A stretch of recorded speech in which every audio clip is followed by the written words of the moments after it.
Welcome to Taking Stock. I'm Rahul Sharma. In the next 5 minutes, we'll give you a complete picture of how the markets performed this week. The stock markets ended the week on a positive note with the BSE Sensex ending 276.8 points up or 3% higher at 9,323.59 points. The broad-based Nifty also rose 91.75 points or 3.35% at 2,228.45. Positive cues from global markets sweetened with the news that Bank of America will receive $138 billion aid to acquire Merrill Lynch helped. However, the major indices closed in the red on a weekly basis. Even the steady fall in inflation did nothing to revive the market. The Sensex ended down 1.2% for the week, while the Nifty was down 1.8% on a week-on-week basis. The CNX mid-cap was down 1%, while the BSE small-cap index was down 4%. Among top gainers for the week were Infosys, Reliance Industries Limited, HCL Technologies, Mundra Port and Bajaj Auto. The top losers were scripts like the country's biggest real estate company DLF, banks like HDFC and ICICI, IT company TCS, Tata Motors and Wipro. The Asian markets closed in the green for the week. Shanghai was up 1.8%, Straits Times up 1.55%, Nikkei went up 2.58%, Kospi was up 2.15%, Taiwan up 0.76% and Hang Seng went up 0.09%. Among sectoral indices, BankX was down 6.5% and the metal index was down 4.5%. The oil and gas index ended the week in the green, up 2%. So what would be the trends to watch out for next week? We have with us Mr. Amitabh Chakraborty, President Religare.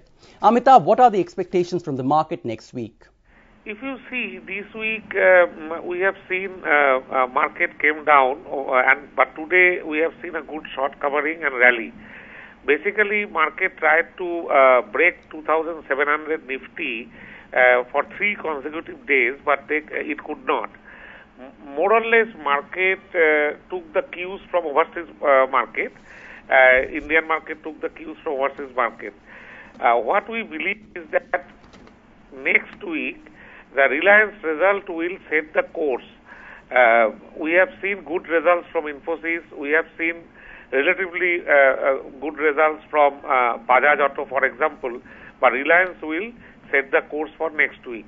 As of now, market is factoring in, a lot of speculation is there around the Reliance results about the losses, probable losses in inventory losses, etc. Right. But if the result comes in line with the consensus estimate of about 2,700 crore, then that would be taken very positively. So our belief is that we will be seeing 3,000 Nifty before we seeing the lower side of the market. So we are relatively positive for next week at this point of time. All right, and what about the BSE? On a correspondence basis, BSE probably 9,200, 500, 9,200 it can go. All right. What would be, Amitabh, what would be the key things to watch out for in the coming week? Coming week is very important. I mean, there are a lot of big results like Reliance Industry, as I told, or Reliance Infra. So, I mean, those results would be watched very, very closely. All right. Also, we'll be continuously getting the overseas cues. For example, today, Citibank result has come. We will be getting Bank of America results. We will be getting Merrill Lynch results. So these results also, and the policy action in the US, and also we are expecting policy actions from the UK and European government. So those things will be determining the course of the market. All right. Thanks a lot, Mr. Amitabh. Amitabh Chakraborty, there, President Religare Services. There are a number of important results expected in the coming week. The ones to watch out for are Jaiprakash Associate, Apollo Tyres, Allahabad Bank, ITC, Rolta, Triveni Engineering, Ultratech Cements, United Breweries and Wipro. That's all we have for you this week. See you again next week.